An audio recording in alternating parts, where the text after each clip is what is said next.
So my name is Daniel Wallace. I'm going to tell you a story about how this happened. Originally, this talk was going to be basically a condensed version of the training that we did on Tuesday without any labs or any of the extra time. And last night, the sales guy that had put together the training asked me if I wanted to do it. And I said, can I rewrite the entire demo and all the slides? So that happened this morning at 6:45 in the morning. And it's the same idea of a demo, but it does it in a slightly different way, which I think is a little better and does it a little bit differently. I said my name is Daniel Wallace. I've been at SaltStack for a month and a half now. I've been working on Salt in the community since 2014. Right after the week after the first Salt Conf, I was using Ansible, and my Joseph Hall came down and gave a class at Rackspace, and I snuck into it and been using Salt ever since. So the slides are pretty rough. There's not a lot in there. We're going to mostly jump into what the states and all the different stuff inside of that looks like in order to get a better feel of what's actually going on. So we have a load balancer. It's just HA proxy. Make it big. Is that good? I don't know. We can try it. Yeah, it's white on my screen. So whenever I do states, I like to split up every single thing into a separate one, and so you end up with a nice init that looks like this, which just packages, config, IP table, service. Packages is the one package.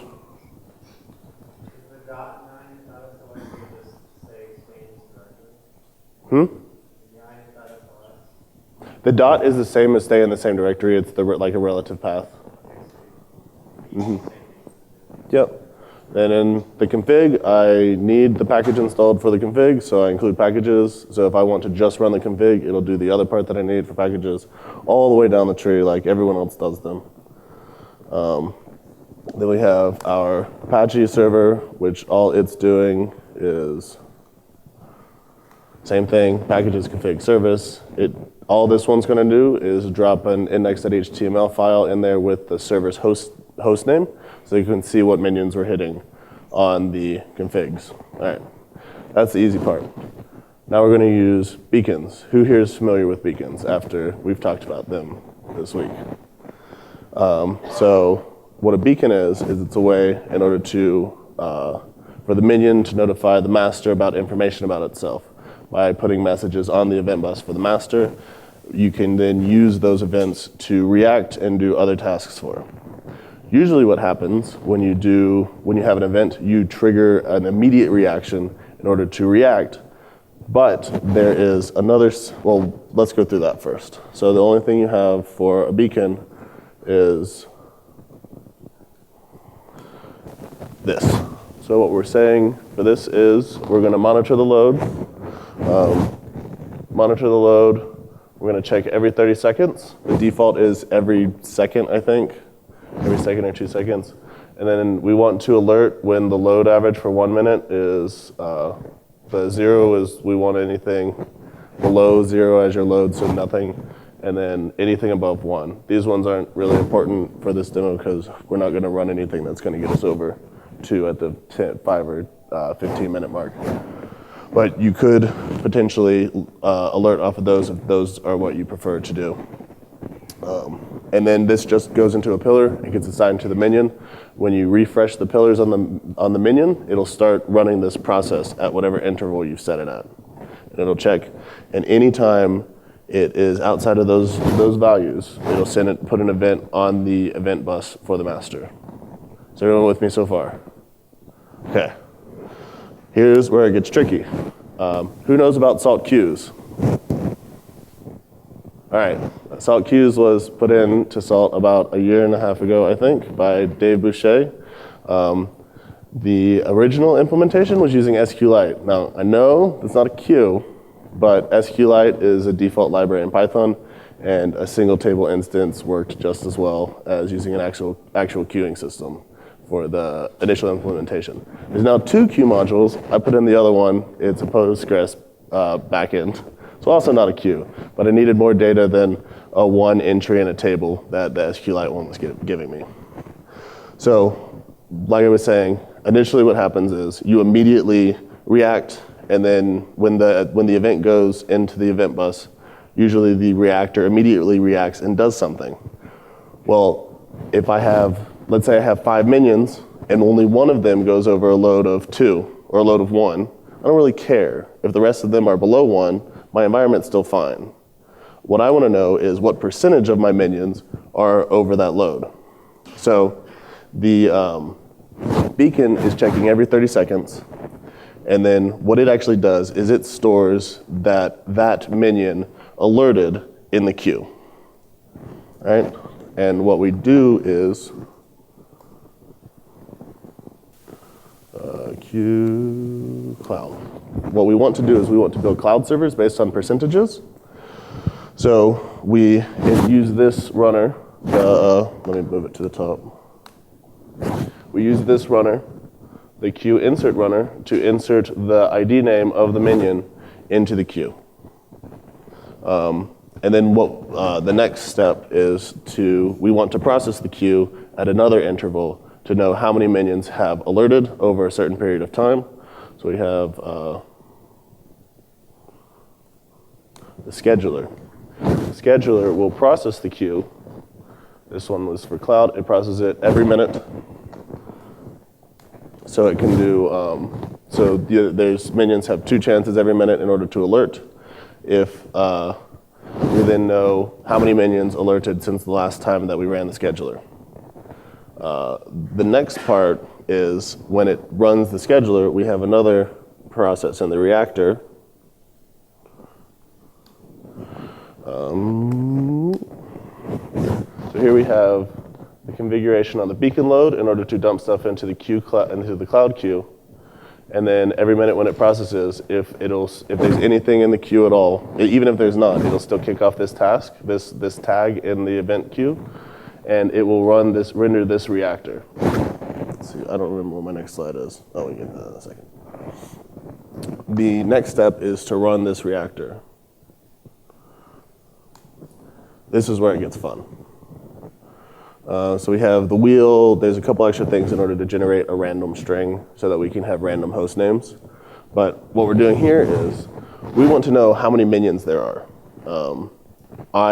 The Virtue Stream people solved that yesterday by creating a runner in order to return back a list of minions on the master.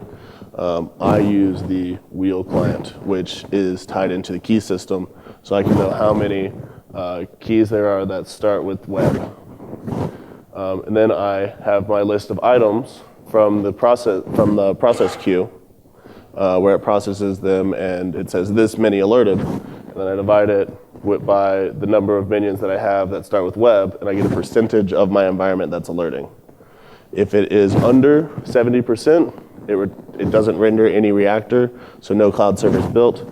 If it's over, it generates a name, and then it runs this profile, and then it will build a cloud server with the randomly generated name. Once all that's done, the minion will come online. The last step of the first high state that all web minions do is to send another event back to the event bus to go into another queue that says we need to be added to the HA proxy. Now, if you have 10 minions coming online because you choose to scale at that many minions, you don't want to be high stating your HA proxy server every 3 seconds. So dump it into a queue, same way that we're doing clouds. We have a scheduler that processes that queue. Once it processes it, if there's anything in the list, it'll high state the HA proxy minion. If there's not anything in the queue, it won't. That's pretty much it. It works really well. It works a little bit. It has a little bit more features than the ones that we were showing yesterday, where you just have a straight scale when any minion alerts, and you also get a nice view of what your environment looks like. So I created this last year at Texas Linux Fest, and I was going to demo it there, and like an idiot, at 1 o'clock in the morning, I did a git pull from develop, and everything exploded. So this will be the first time I demo it in front of an actual group of people. Actually, I think I demoed it one other time. It also exploded. That was the next week when it was still not fixed. So what we're going to do is use this script that all it does is it takes a wait time, the amount of time that it's going to run, and all it's doing is just continually, randomly multiplying 5 by 5 over and over again, and then doing nothing. And then after the wait time, it will return. But it's nice, it gets the load average on these minions up to about 4.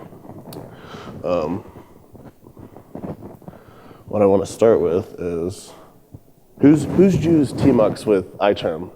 I found this out the other day. There's a super cool feature in the new version of iTerm where you can get a control panel, and then you're in tmux inside of iTerm, inside of your SSH into the box. So if I log out, you'll see tmux ls. There's a Windows, there's a session with, I'm attached to for Windows session there. That's super cool. So we're gonna do some watch for, the whole way that this thing works is by watching that process queue. So I'm gonna start with some state.event. We'll start with beacons.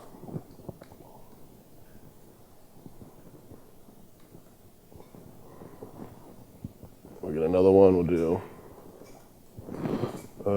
state. We want to do process. This one should actually be beacon. We'll do process. One last one.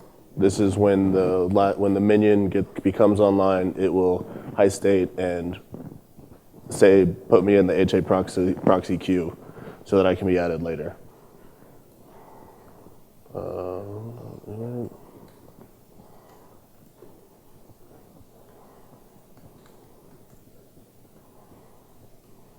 All right.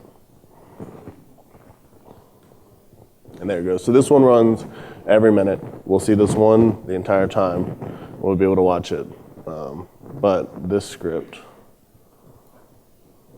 Salt, web. So right now I have my, let's see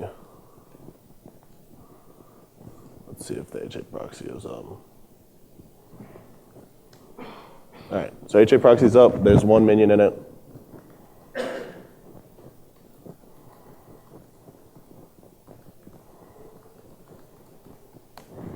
And it's really simple. There's nothing special in any of this. It's that one's just all that does. So I'm also using mine data in order to get information about the minion to put in here. So we're doing HA proxy files, HA proxy, the Gentian file. And all it does a mine.get. This is an alias for the mine data. And then we just dump it in there. And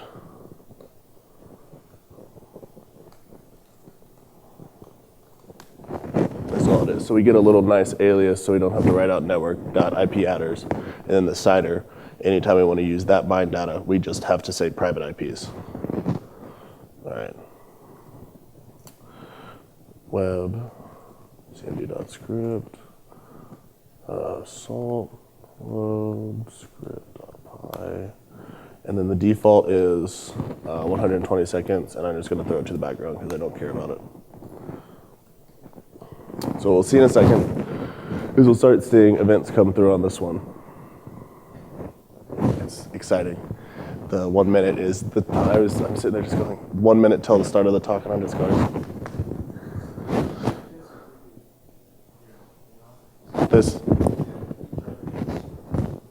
The microphone stuck to it.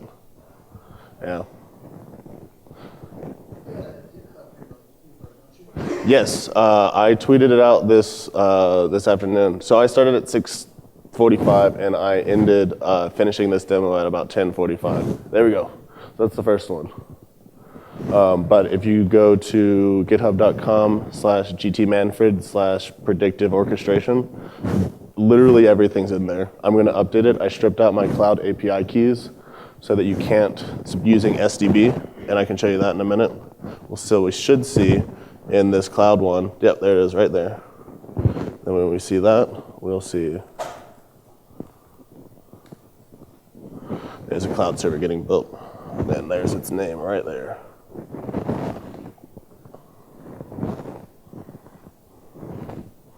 That beacon's still going. Now we have, the reason it doesn't keep scaling is because I now have 2 web minion keys and only 1 minion is alerting. So I'm at 50%, so I'm under 70%. You could use this same method in order to go back down.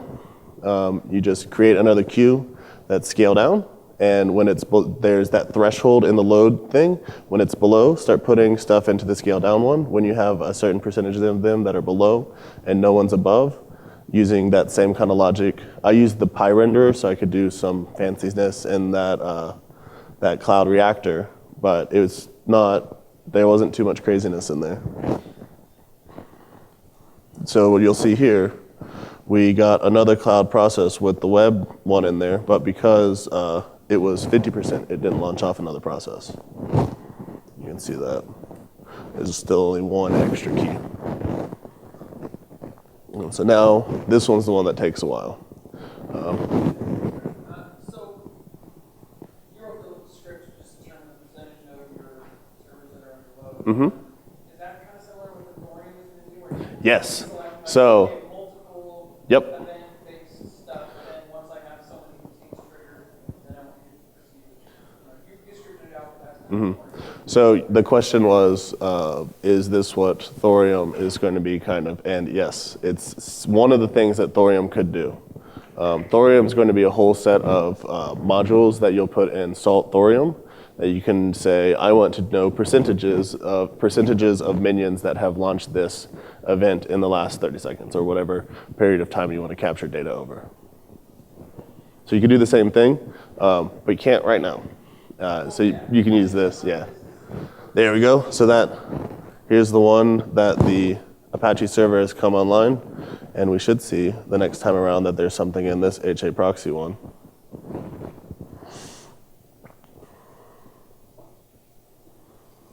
And that it's ready to go. 1 more minute.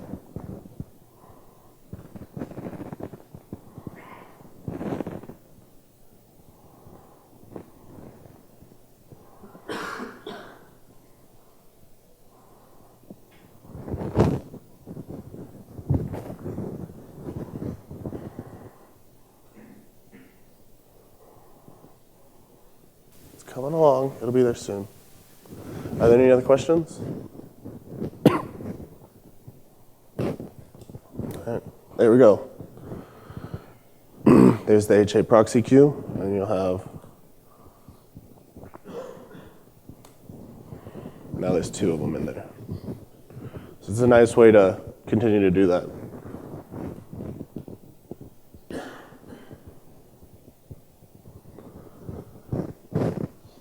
And that's it. That's all. That's what I got. Any questions? We go through it fast.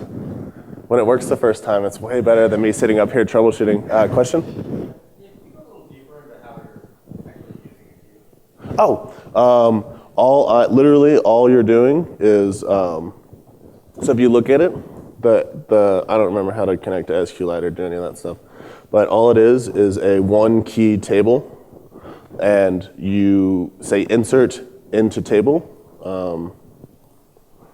Where am I at? Queue tab completion. You're just saying there's a queue runner, so you can do salt-run queue.insert HA queue equals HA proxy items equal web.gtmanfred.com. And that's all it's doing. So it just puts that 1 entry in there. And since it's a primary key and it has to be unique, you can't insert more. So you can have a reliable count of how many minions alerted in the last minute. I guess I should have said that for the video. The question was to talk a little deeper about how you were using the queue. Any other questions? Right here. It's not key value at all. It's actually just keys. It's just literally, think of it like a list of stuff, and then when you want to do one, you pop one off the end. But we pop the entire list off, and then we count how many were in there.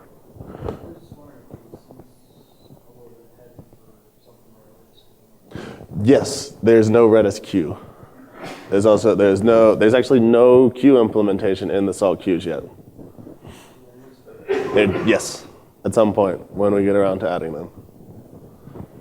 I was talking to someone today, I have plans on looking at the NS queue and also doing a Redis queue, RabbitMQ queue if I have time, but with all the other Salt Cloud stuff, it's difficult to get to. Oh, and I promised that we would talk about SDB.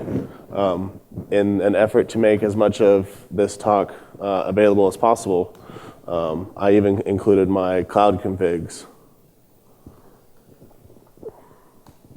in there, and I used SDB values in order to hide my data in a different SQLite database. So it's just chock full of SQLite over here.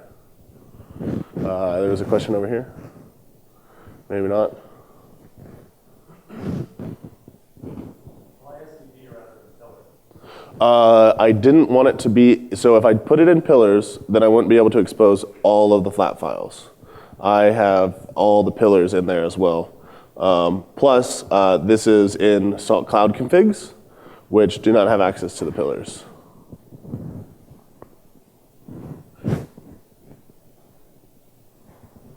Anyone else? So just with the queues, can you like pop one off the front? Yes. Oh, yeah, let's do that. We just make another queue. Salt-run queue.insert queue equals test. There, hold on.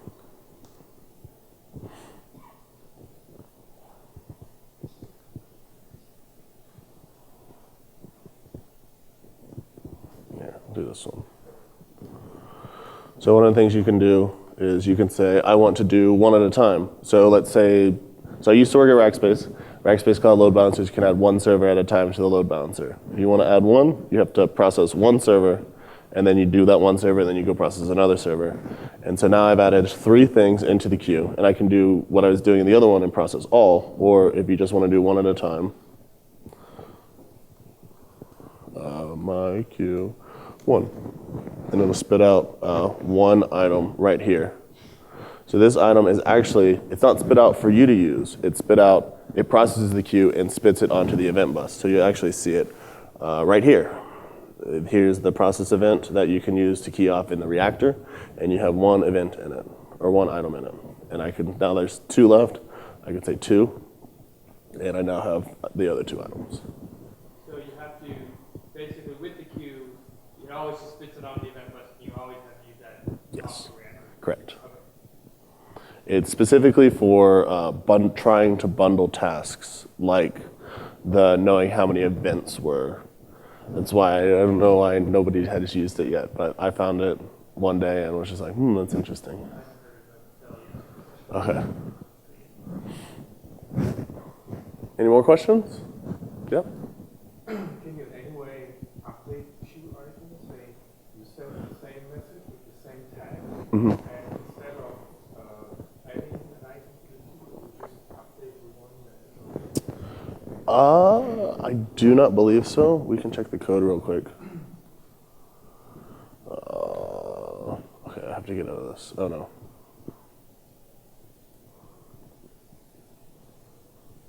Salt queues. Here, there's the 2. There appears to be pop, delete, insert, and that's it. There's no update. and insert will always create. Yes, it tries to insert a new one. Delete allows you to delete something that's already in there, so you could write an update that deletes and then inserts a new one, but there's currently no straight update feature in it yet.